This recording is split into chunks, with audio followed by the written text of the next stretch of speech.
নমস্কার বন্ধুরা, আজকে আমি আপনাদের শোনাবো পিঠে খেলে পেটে সয়। গোপালের পিঠে পায়েস হলেই জিভে জল আসে। আজ পৌষ মাসের সংক্রান্তি, বাড়িতে পিঠে পায়েস তৈরি হচ্ছে। গোপাল দেখে গেছে।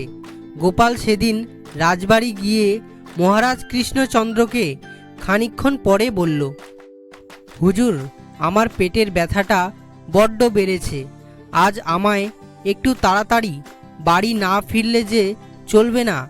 মহারাজ কৃষ্ণচন্দ্র বললেন, তোমায় নিয়ে একটু বেড়াতে যাব ভেবেছিলুম, তা তুমি যখন বলছো তোমার পেট ব্যথা, তখন বাড়ি চলে যাও, আমি অন্য কাউকে নিয়ে যাচ্ছি।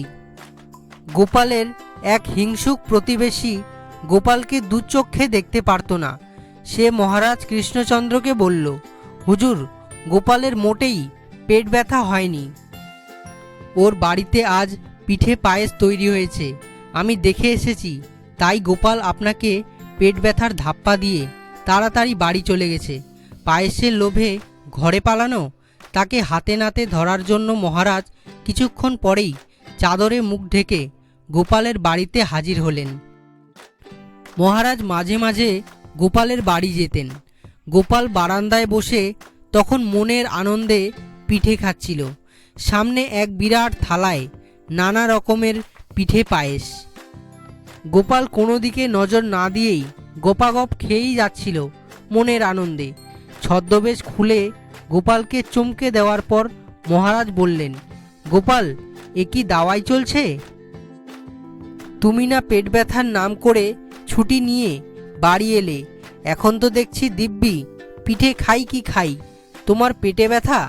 তুমি এমন মিথ্যে কথা বললে।